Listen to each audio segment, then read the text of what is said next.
Megastar Chiranjeevi గారి 150వ చిత్రం ఖైదీ number 150 promotions సందర్భంగా ఒక ప్రముఖ టీవీ ఛానల్కి ఇచ్చిన ఇంటర్వ్యూలో ఆయన ఆసక్తికరమైన విషయాలను వెల్లడించారు. రాజకీయాల్లో తన తమ్ముడు పవన్ కళ్యాణ్తో కలిసి ప్రయాణిస్తారా అనే ప్రశ్నకు చిరంజీవి ఆసక్తికరమైన సమాధానం ఇచ్చారు. సమీప భవిష్యత్తులో మాత్రం ఆ అవకాశం లేదన్నారు. రాజకీయాల్లో జనసేన అధినేత పవన్ కళ్యాణ్తో కలిసి పనిచేసే అవకాశాలు లేవని కాంగ్రెస్ నేత మెగాస్టార్ చిరంజీవి అన్నారు. తమ విధానాలు వేరని ఆయన అన్నారు. తెలుగు టీవీ ఛానల్ కార్యక్రమంలో ఆయన ఆ విషయం చెప్పారు. ఏ సమయంలోనూ ఎప్పుడూ కూడా కలిసి పనిచేసే అవకాశాలు లేవా అనే ప్రశ్నకు ఆయన ఈ విధంగా స్పందించారు.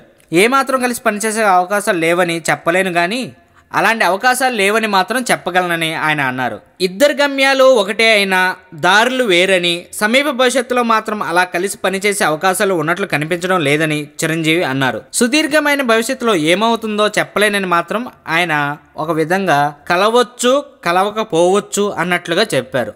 ఎంతైనా ఇద్దరు అన్నదమ్ములు కాబట్టి ఎక్కడో ఒక చోటన కలవాలని మనస్ఫూర్తిగా కోరుకుంటున్నారు అందరూ. ఈ వీడియో మీకు నచ్చినట్లయితే సబ్స్క్రైబ్ చేయండి. ఫిలిమి స్టార్స్ బోల్డ్ అంత న్యూస్ బోల్డ్గా.